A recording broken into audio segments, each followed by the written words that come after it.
감사합니다. 지난해 추수감사절 때 왔댔는데 꼭 1년 만에 와서 보니까 아주 분위기도 달라진 것 같고 찬양도 달라지고 여러분 얼굴도 달라진 것 같고 참 감사합니다.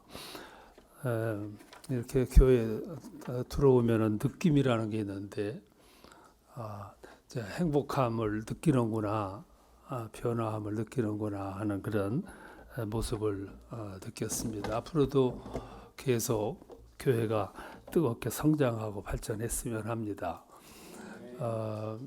오늘 이제 추수감사 주일인데 제가 오늘 이 본문을 가지고 우리 자신을 한번 깊이 돌아다보는 그런 시간이 됐으면 합니다.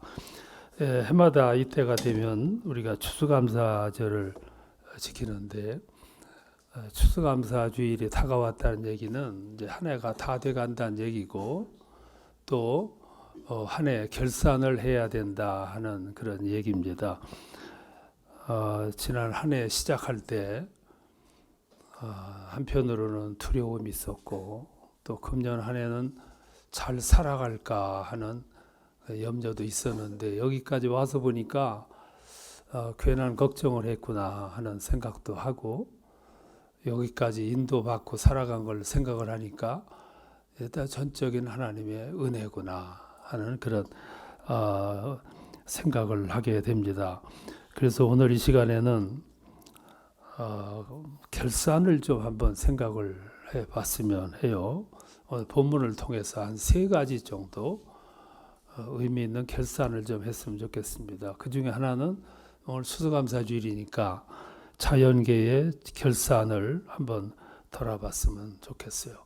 하나님께서 우리들에게 사계절을 주셨는데 세계 각곳에 돌아다녀 봐도 이 사계절이 뚜렷한 나라가 많지가 않아요. 근데 우리나라는 이 사계절이 주어진 게 참 은혜고 감사하다. 네, 그런 마음을 떨칠 수가 없어요. 사계절을 이렇게 생각하면 인간의 삶에 생로병사를 생각하는 것과 같다고 볼 수 있어요. 사계절이나 생로병사나 체질은 같아요. 봄은 청년기를 말하죠. 청소년기. 봄이 되면 이제 새싹이 자라나는 모습을 보면 참 약동하잖아요. 그 겨울에 그 얼었던 곳에서 새싹이 나오는 걸 보면 참 신비해요. 어린아이가 태어난 것과 같은 모습이죠. 자라고 꽃이 피고 아름답잖아요. 그게 이제 봄의 모습이에요. 청소년기라고 볼 수 있죠. 그 다음에 여름이 이제 오는데 여름에는 온 자연들 전체가 보면 완전히 왕성이죠. 그래서 청년의 모습. 청년들 보면 어떻게 그렇게 어제 다르고 오늘 다르고 지칠 줄 모르고 들로 산으로 돌아다니는 거 보면 그 여름은 자유의 계절이에요. 젊은이들은 자유의 계절이잖아요. 그러다가 이제 가을이 되면 이제 중년 이후를 말하는데 중년 이후는 이제 열매 맺는 때입니다. 결실을 해야 될 때고 중년 이후는 인생도 결실 또 시간적으로도 결실 참 소중한 때죠. 그래서 가을이 되면 모든 식물들도 열매를 맺어요. 열매가 막 이어가잖아요. 이 앞에 놓인 이 열매들 보면 참 신비하죠. 의미를 되새겨보면 이게 하나님이 주신 전적인 신비의 산물이라고 볼 수 있죠. 그리고 가을이 돼가지고 겨울로 들어가면 이제 결산 끝나는 거죠. 인생도 이제 겨울이 되면 추운 노인의 계절입니다. 이 겨울로 의미 자체가 또 심장하잖아요. 겨울은 모든 것이 이제 지나가는 때예요. 엊그제 한 분이 돌아가셨는데 서울에 장례식장에 빈자리가 없어요. 그게 이때가 돌아가는 때예요. 자연만 결실 끝나는 게 아니고 사람들도 1년 가운데 제일 많이 돌아가는 그런 계절인 것 같아요. 이제 그게 이제 겨울의 모습을 우리가 보게 되죠. 그제 어느 제 친구 몇 년 선배인데 전화가 왔어요. 우리 아는 사람들 좀 다 모여줬으면 좋겠다. 왜 그러냐니까 나도 내일 장담할 수가 없어서 그래도 건강할 때 한번 만나서 마지막 밥이라도 먹고 인사하고 그리고 정리를 하고 기다렸으면 좋겠다고. 근데 그런 생각하는 자체가 그분이 참 철이 든 거예요. 마지막을 생각한다는 건 철이 든 거예요. 근데 겨울을 준비하느라고 그런 모습을 갖는 거죠. 이런 사계절 가운데 정말로 의미 있는 계절은 가을이죠. 성숙. 이 가을이 되면은 모든 자연들이 뭐 이렇게 익어가잖아요. 조그만한 호박씨 하나 심었는데 이렇게 큰 열매가 맺었어요. 사람들이 이걸 이치를 몰라요. 이 조그만한 씨 하나를 심었는데 이렇게 수백 배 크기로 맺혀지고, 이 과일 나무들은 1년 내내 돌보지 않았는데도 작년에도 맺혀지고 오늘도 맺혀지고 내년에도 또 맺혀지고, 이런 신비를 사람들이 잘 모른다는 것이 문제지요. 그래서 가을이 되면 모든 자연이 인간의 세상에 아주 중요한 시그널을 보여줘요. 그게 뭐냐 하면은 추수지요. 추수. 자연은 이렇게 보면 정말 말 없이 조용하게 싹이 났다가 성장했다가 그리고 때가 되면 열매가 맺혀지고 그리고 가을이 되면 익어가요. 익어간다는 얘기는 성숙해지는 거죠. 색깔이 만들어지고 크기가 만들어지고 그리고 그 속에 영양이 만들어지잖아요. 맛이 만들어지고 아주 성숙해져요. 그리고 그 모든 식물들을 하나같이 추수해 주기를 고대하는 거예요. 이 애들이 말은 없지만 전부 익어가지고 사람들에게 추수해 달라고 소리를 쳐요. 이게 식물들의 모습이에요. 이게 사람들에게 그 모습을 보여주고 그리고 추수해 달라 그렇게 외치는 거죠.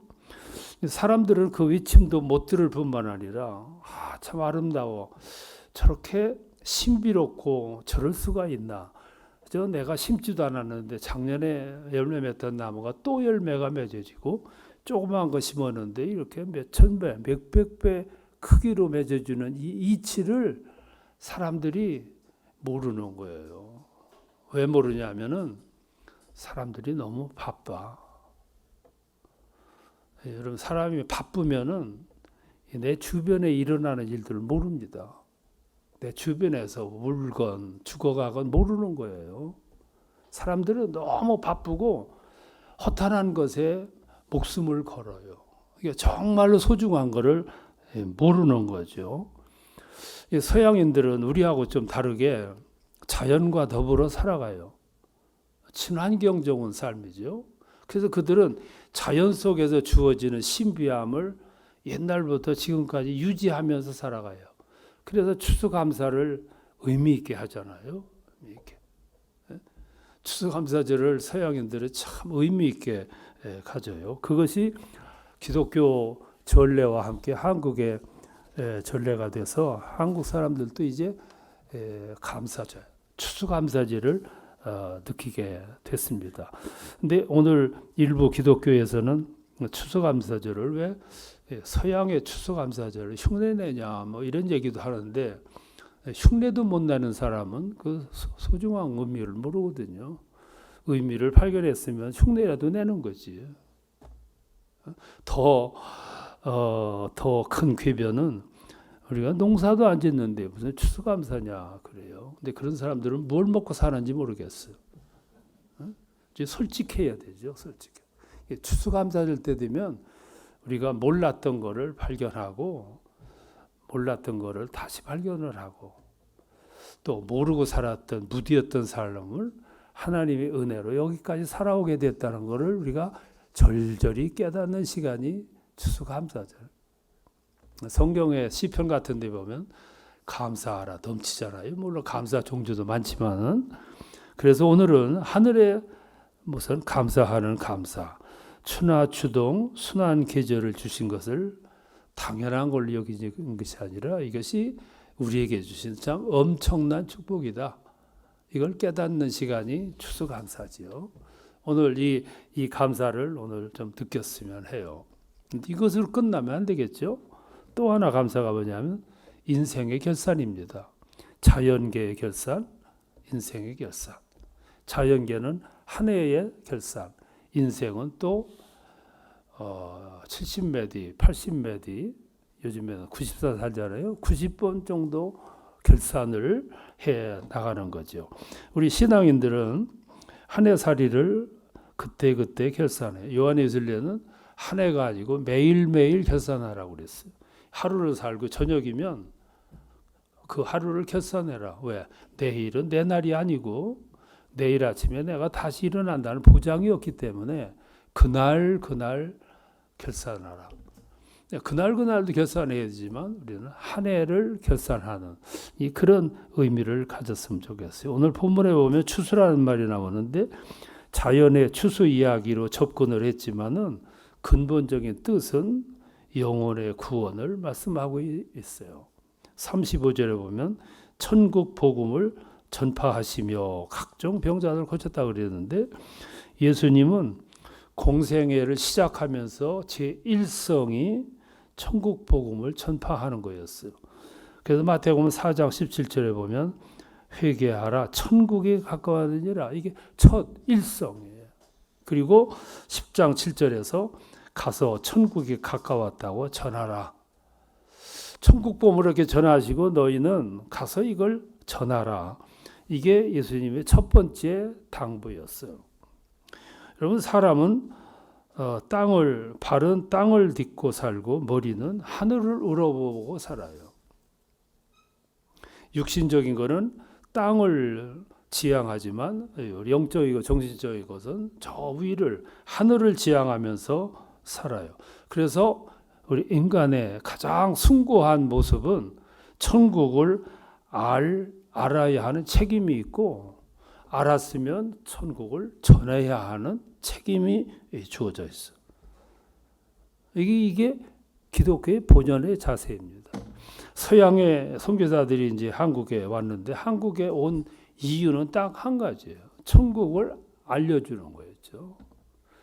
천국을 본 사람들은 알려줘야 할 책임이 있기 때문에 이 땅에 와서 천국을 보여주기 위해서 온 거죠. 140여 년 전에 서양인들은 조선 땅이 어디 있는지도 몰랐어요. 지금도 세계인들이 이 한국 땅이 어디 있는지 아는 사람이 그렇게 많지가 않아요. 근데 그 140, 50년 전에 뭐 오죽했겠어요. 어둠의 땅, 어딘지도 모르는 땅을 찾아서 왔어요. 어떻게 왔냐면은 성령께서 뒤에서 그냥 미니까 온 거지 알고 온 게 아니거든. 그때는 성령의 역사가 강했어요. 그래서 밀었어요. 미니까 이곳에 왔어요. 와서 보니까 조선 땅이었어요. 아주 어둑한 땅. 그래서 그들은 순전히 이 땅에 와서 천국 복음을 전했어요. 천국을 알아. 왜냐하면 내가 천국을 보았기 때문에 알아야 할 책임이 있는 거죠. 그러니까 순전히 천국을 알려주고 보여줘야 되겠다. 그래서 전도차 온 거 아니에요? 여러분 톨스토이라는 사람이 동굴 속의 인간이라는 아주 유명한 책을 썼는데 동굴 속의 인간이에요. 여기서 말하는 동굴은 이 세상입니다. 이 세상을 하나의 동굴로 봤어요.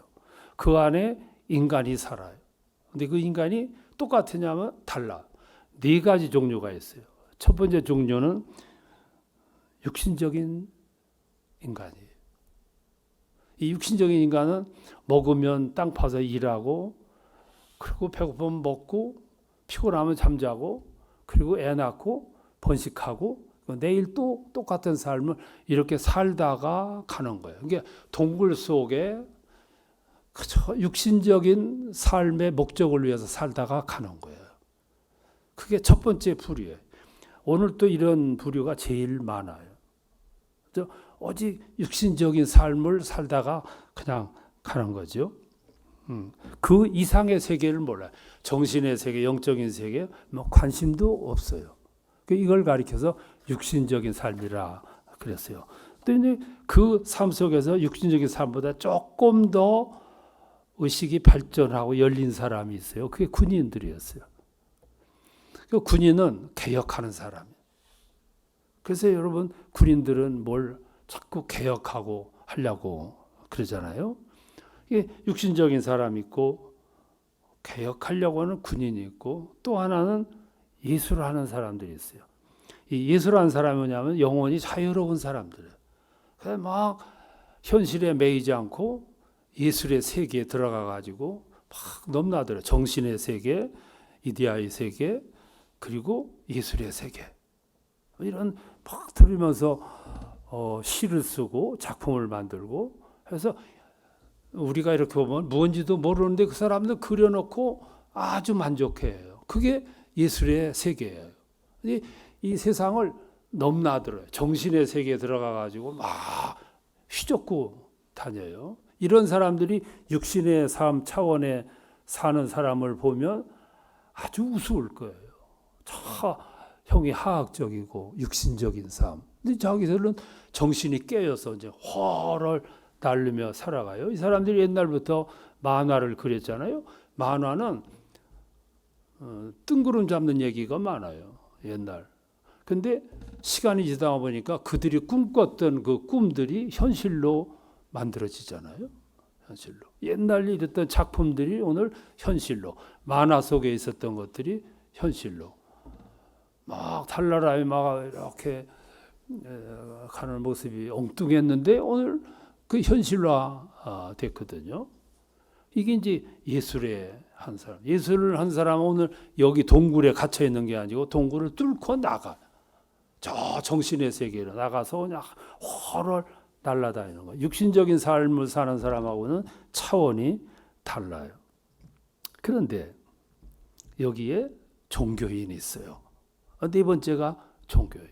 종교인도 영혼이 자유로운 사람들. 막 돌아다니. 그래서 신앙인들 보면 육신의 세계에 머물지 않잖아요. 막 정신의 세계.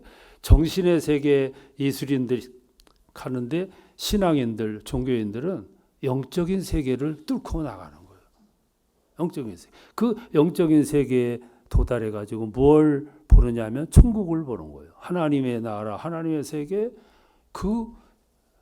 거기는 제약도 없이 동굴 빠져나가 가지고 돌아다니면서 영적인 세계, 정신의 세계 누비고 다니는 거예요. 그런데 예술인과 종교인의 차이는 어디 있냐면 예술인들은 그렇게 막 누비고 다니면서 즐기고 향유를 했는데 종교인들은 나가서 이렇게 보니까 그냥 있을 수가 없는 거예요. 그래서 막 뚫고 다니는 사람이 다시 동굴 속으로 들어와. 왜 들어왔냐면은 알려주기 위해서. 저 높은 세계, 넓은 세계, 깊은 세계, 영적인 세계를 알려주기 위해서 다시 들어와서 끌고 나가는 거예요. 그걸 전도라 그래. 전도가 뭐냐면 내가 본 하나님의 나라, 하나님의 세계, 영적인 세계, 더 구체적으로 말하면 천국, 하나님의 나라, 그리고 더 구체적으로 말하면 장래, 우리의 운명, 그리고 종말의 세계. 이걸 보여주기 위해서 데리고 나가는 거예요. 톨스토이는 동굴 속의 인간에서 그런 모습을 그려줬어요. 여러분 어디 가서 맛있는 음식을 먹었으면 사람들 데리고 가잖아. 데리고 가서 자기 돈 들여가지고 사줘가며 먹여가며 또 더 가관은 뭐냐면 내 돈 들여서 시간 들여서 와가지고 먹여줬는데 저 사람들이 맛있다고 하나 안 하나 이걸 신경 쓰는 거예요. 왜 돈 들여 시간 뭐죠 하느냐면은 내가 맛본 맛있는 게 있었기 때문에 그냥 있을 수가 없어서 데리고 가는 거예요. 그러니까 우리 신앙인들이 살아가는데 이 전도라고 하는 건 아주 의미가 있는 거예요. 그래서 성경은 여기저기서 어느 때든지 전도하라고. 전도는 그리스도인에게 주어진 아주 숭고한 의무예요. 알았으니까. 알았으면 혼자 아는 거죠. 끝나는 게 아니고 알았으면 알려줘야 돼. 그래서 요한복음 1장에 보면 안드레가 예수님을 만나요. 예수님을 만나서 아주 핵심적인 복음을 받아요. 그 받으면 그걸 끝난 게 아니라 그 뛰어가 누구한테? 형제 베드로에게. 베드로에게 뛰어가 가지고 내가 예수를 만났다. 가보자. 안 것을 끝난 게 아니라 끌고 가는 거예요. 다음 날 갈릴리에서 예수님이 필립을 만납니다. 필립을 만나서 얘기하는 가운데 필립이 큰 깨달음을 얻어요. 그래서 가가지고 나다나엘에게 이렇게 얘기하는 거예요. 내가 나사렛에서 오신 메시아를 만났다고. 그건 메시아라고. 그분에게 가보자. 그게 나다나엘이 뭐라 합니까? 나사렛에서 무슨 위대한 인물이 선한 것이 나겠느냐. 그리고 가요. 그래서 이 사람들이 아주 놀라운 제자들이 다 되잖아요. 요한복음 4장에 보면 우물가의 여인이 나오잖아요. 이 여인은 흠이 많은 여자예요. 그 당시 사람들이 상대해 주지 않았던 여자, 불결한 여자. 근데 이 여인이 우물가에 물을 기르러 왔어. 그때 예수님이 거기 가셔서 대화를 하는 동안에 여인이 마음속에 얼어붙었던 마음이 녹기 시작을 해요. 그리고 뭔가 획기적인 전환을 이루어요.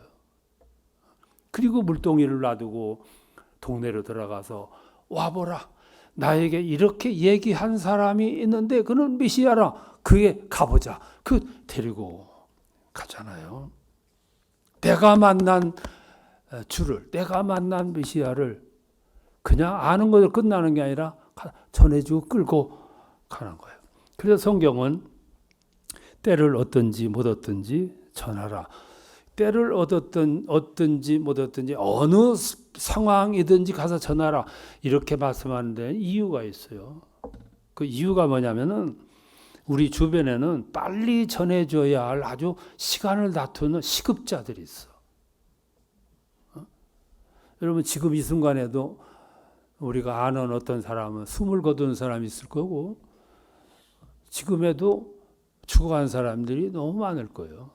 모르는 사람도 많지만 내가 아는 사람도 많을 거예요. 여러분 엊그제도 어느 권사님이 가족들과 저녁 식사를 하고 나서 화장실 좀 가야 되겠다고 화장실 갔다가 나오지 않아서 이상해서 들여다보니까 이미 심정지가 돼가지고 조금 전에 식사를 같이 했는데 누가 뭐 상상이나 했습니까? 여러분 우리 교회 어떤 장로님 부부는 추석 때 일찍 성묘하러 가가지고 성묘를 마치고 내려오다가 뭐 차 브레이크 파열이 돼가지고 언덕으로 떨어져서 두 부부가 한 달 한시에 들어갔잖아. 지난 주일에 같이 예배 드렸는데 누가 뭐 상상이나 했어? 오늘 우리 주변에 자연스럽게 나타난 것. 엊그제는 인도에 선교하는 선교사 한 분이 주일날 예배를 다 마치고 나서 집에 가가지고 갑자기 심장마비가 이루어졌어. 갑자기 일어난 거예요. 주일 예배 마쳤는데. 그래서 거기서 장례식하고 화장해가지고 한국에 와가지고 하는데 알고 보니까 그게 내 신학교 동기의 아들이었어. 그러니까 이게 남의 얘기가 아니고 나의 얘기거든. 내 주변의 얘기고 내가 가까이 있는 사람들의 얘기예요. 근데 다행스럽게 그분들은 모두 신앙이 좋았던 분이었고 구원 문제 뭐 이 차원의 얘기할 대상이 아니었기 때문에 다행이지만 아니 그렇지 않은 분이 얼마나 많이냐. 이게 시급한 경우가 있거든. 무디라고 하는 사람은 1871년 10월 8일 날 시카고에 가서 대집회를 하잖아요. 수많은 사람들이 운집한 곳에서 집회를 했어요. 그날 저녁에 그 설교 주제가 사랑이었는데 하나님의 사랑이었는데 사랑을 막 설교하는데 성령의 감화가 자꾸 오는 거예요. 오늘 저녁 회개를 외쳐라, 회개를 외쳐라. 아니, 회개는 내일 저녁이 주제인데 오늘 저녁에 자꾸 외치는데, 근데 내일 저녁에 계획을 해놨기 때문에 오늘 그냥 사랑에 대해서 그냥 설교를 했는데 그 밤에 시카고 그 화재가 일어나잖아요. 여러분 역사를 보세요. 시카고 그 화재가 일어나가지고 수백 명이 불타 죽었어. 그래서 무디의 정길로 오면 내 일생 가운데 가장 큰 실수는 그날 성령께서 회개를 외치라고 그렇게 말씀하실 때 내일 계획된 주제이기 때문에 오늘 사랑을 가지고 설교했던 것인데 치욕이었다. 치욕. 그러니까 때를 얻든지 못 얻든지 항상 우리 할 일은 내가 본 천국을, 내가 아는 주님을, 내가 아는 구원의 세계를 전달하는 거. 또 항상 언제든지 전하라. 그 이야기는 내가 이건 이렇게도 안 될 텐데 그러나 전해라. 이렇게 전하면 사람들이 듣지도 않을 텐데 그런데도 전해라. 그게 수시로 전하는 거거든요. 왜 그랬냐 하면은 넌 걱정하지 마라. 너는 하기만 해. 내가 다 준비해 놨어. 여러분, 어떤 사람은 하나님이 이미 준비해 놓은 사람이 있어요. 가서 찔르기만 하면 돼. 예? 여러분 그러잖아요. 가서 건드리기만 하면 돼. 이거 리처드 세일러라는 교수가 넛지라 그랬어. 팔꿈치를 한번 툭 치기만 하면 그러면 금방 알아차릴 거야. 왜? 준비가 됐기 때문에. 여러분 준비된 사람은요 한번 사인만 주면 탁 알아차려요. 준비가 안 된 사람은 알려줘도 모르지만, 그러니까 너는 잔소리 마라. 때를 얻든지 못 얻든지 가서 전하기만 해. 왜? 내가 준비를 해놨기 때문에. 그 좋은 예가 요나서 이야기예요. 하나님이 요나에게 니느웨에 가가지고 전하라 그랬어요. 그 이야기를 듣고 요나가 도망가잖아요. 어디로 도망가? 하나님의 낯을 피해서 어디로 도망가? 그래서 3,200km 목적을 두고 다시스로 가는 배를 타요. 다시스가 어디냐면 오늘 스페인의 지브랄타르, 거기가 다시스야. 3,200km. 요바에서 거기가. 그러니까 도망가려면 멀찍이 도망가야죠. 멀찍이 도망가서 숨으려고 했는데 하나님은 바닷속에서 그를 끄집어내가지고 다시 보내잖아요. 그때 요나가 니느웨 성에 가가지고 형식적으로 몇 마디 전했는데 다시 그 니느웨 사람들이 그 형식적으로 전하는가 싶었는데 그 말을 듣고 왕에서부터 백성이 이르기까지 죄를 무릅쓰고 회개했다고 그러잖아요. 회개했다고. 하나님이 준비해 놓은 사람이 있기 때문에 넌 가서 넣지 살짝 건드리기만 해. 그러면 추수할 거야. 열매를 따게 될 거야. 그런 얘기죠. 오늘 전도라는 이 용어가요 잘못 사용이 돼가지고 우리들에게 아주 혐오스러운 단어가 돼버렸어요. 그냥 교회 빈자리 채우려고 그냥 억지로 끌어오는 용도로 사용된 게 전도라. 이게 원래 전도는 기독교의 목적이거든요. 숭고한 목적. 그건 하나님 우리에게 주신 명령 중에 아주 가장 근본적인 명령이거든요. 이거 왜곡돼서 그래요. 추수감사절은 자연의 추수고 또 하나 영혼의 추수고. 이 추수가 이루어져야 이게 완벽한 추수감사절이 되겠죠. 추수의 감사. 우리도 영혼을 감사. 또 하나 이제 우리가 생각할 게 뭐냐? 자아의 성숙이에요. 나의 성숙. 이제는 남의 얘기 가지고 나의 성숙. 추수감사절 전도뿐 아니라 나는 얼마나 금년 한 해 보내면서 성숙했나? 열매들은 말은 못하지만 식물들은 이렇게 맺어져 가지고 맛과 색깔과 모양과 영양을 듬뿍 해가지고 나를 빨리 추수해 주세요. 기다려서 여기까지 왔는데 영혼도 추수를 하는데 과연 나는 얼마만큼 성숙했나? 우리 신앙에는 두 가지 유념해야 됩니다. 하나는 삶의 초점과 삶의 우선순위가 하나님께 두는 거. 이게 가장 중요한 거예요. 이 초점이 하나님께 두고 삶의 우선순위가 하나님께 두는 이게 흐려지면은 탈락되는 거죠. 이게 탈락되는 거예요. 그러니까 초점이 참 중요해요. 초점 오늘 말하면 이제 목표죠. 목표가 흔들리면 문제가 되는 거죠. 초점이 예수면 예수가 점점 가까워지고 분명해지는데 노안처럼 흐려지거나 초점이 흐려지거나 멀어진다. 이게 문제가 되는 거죠. 신앙인들이 자꾸 초점이 멀어져서 문제예요. 헨리 나우엔이라는 사람이 이제 예일대학 교수였는데 사람들이 그를 보고 아주 성공한 사람으로 칭송을 했어요. 그래서 가는 곳마다 칭송을 받다 보니까 이 사람이 자기 중심에서 자꾸 예수 초점이 흐려지는 거야. 근데 나는 분명해지고 예수 초점은 자꾸 멀어지는 거예요. 이게 참 문제입니다. 여러분 촛불에서 이 등불에서 자꾸 멀어지면요 어두워져요.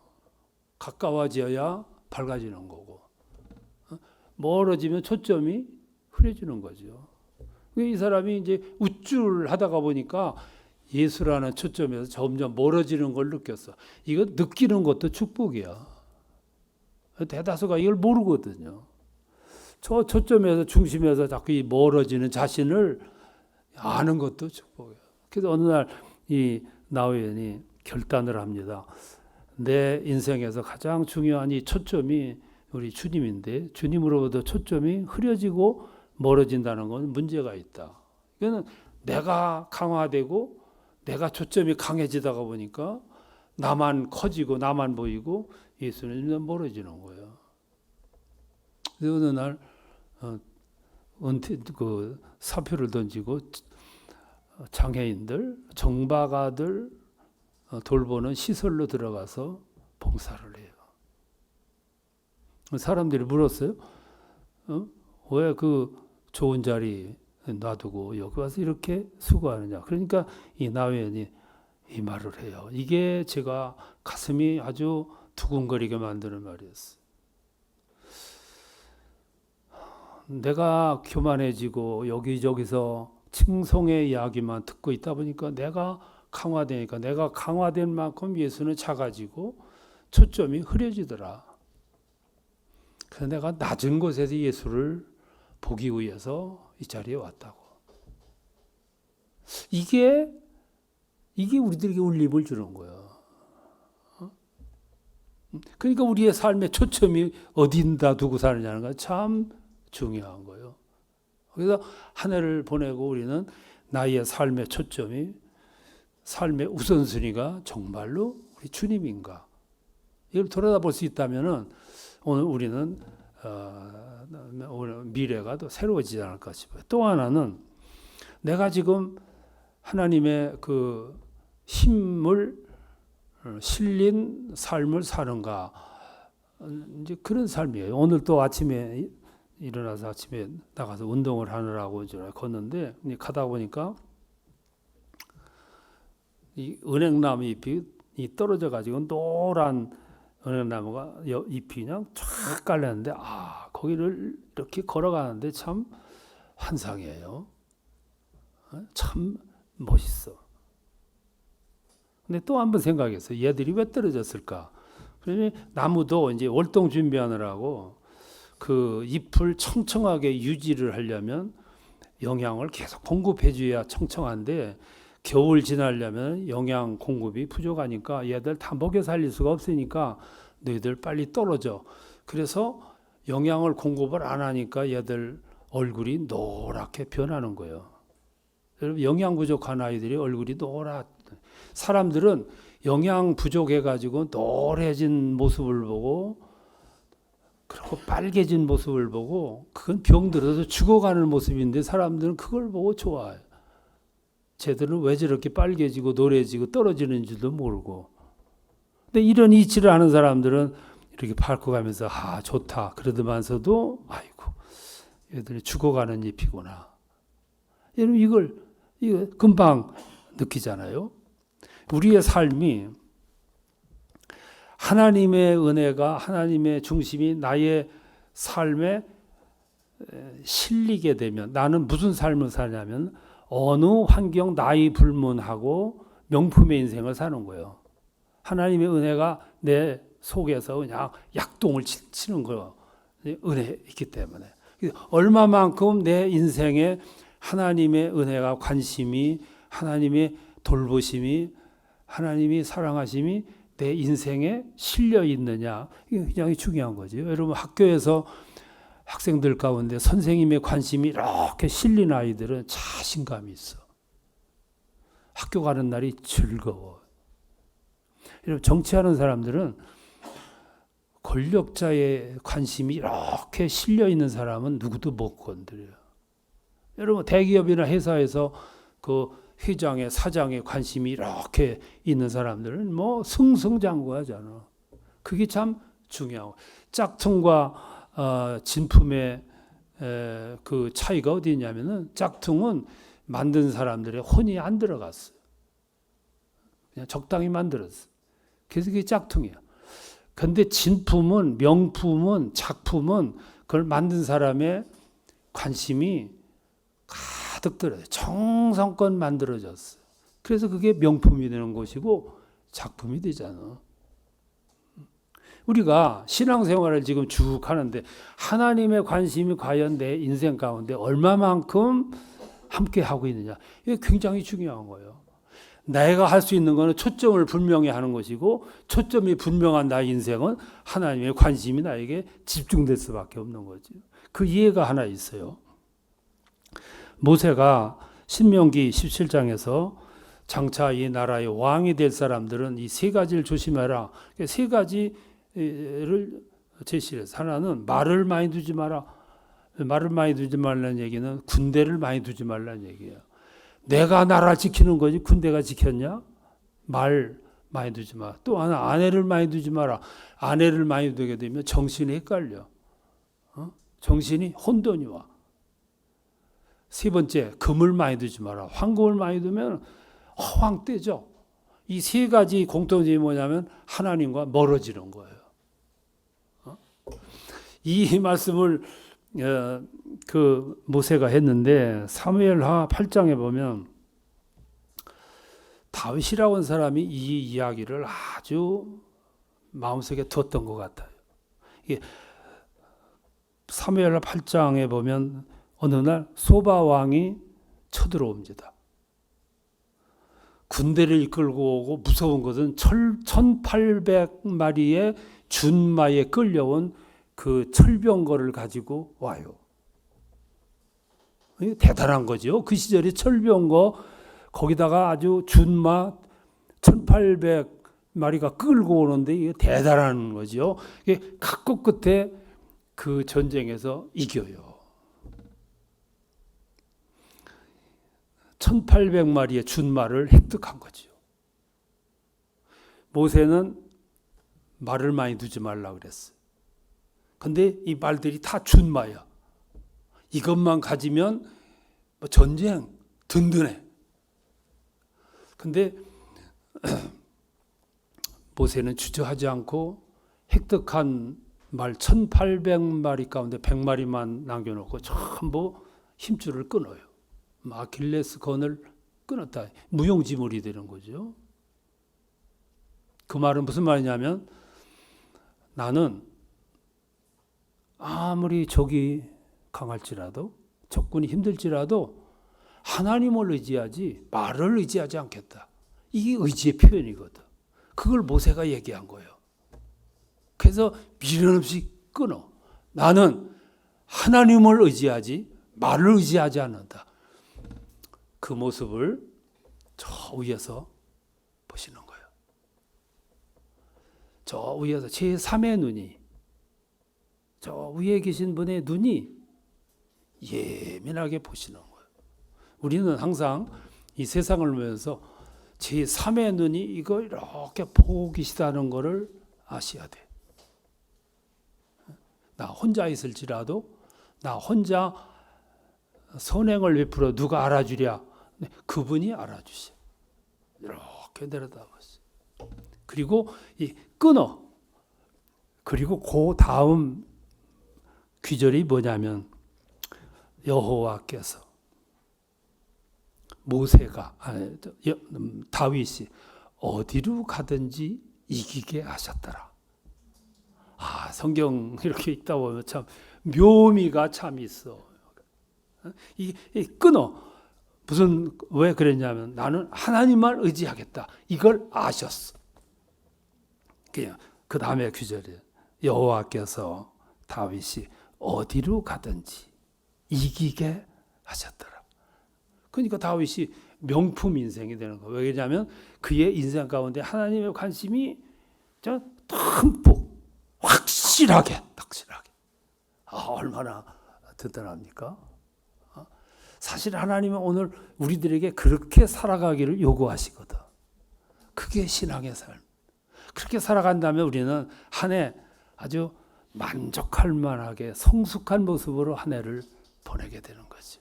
오늘 추수감사를 맞이해서 자연의 추수도 생각하고 영혼의 추수도 생각하고 나의 한 해 살이 얼마나 성숙했나를 한번 측정해보는 그런 시간이 되면 더 의미가 있고 행복한 주일이 아닐까 싶어요. 여러분 가는 곳마다 하나님의 은혜가 아주 힘있게 실려. 그게 하나님의 백이에요. 하나님의 배경이고. 그래서 다윗은 그랬잖아요. 그것을 하나님의 산성이요, 바위시요. 얼마나 든든합니까? 내 배 위에서 역사하시는 하나님의 산성이시요, 내가 의지할 바위시요. 이런 승리가 어디 다윗에게만 있으라는 법이 있습니까? 이게 오늘 여러분들에게 주시는 말씀이 돼서 이 땅에서 승리하시고 이 세움교회 규모로는 작지만 내용 면에서는 아주 하나님이 기뻐하실 만한 그런 교회를 이루어서 드나들 때마다 하나님의 은혜를 입는 그런 축복이 함께 하시기를 축원합니다.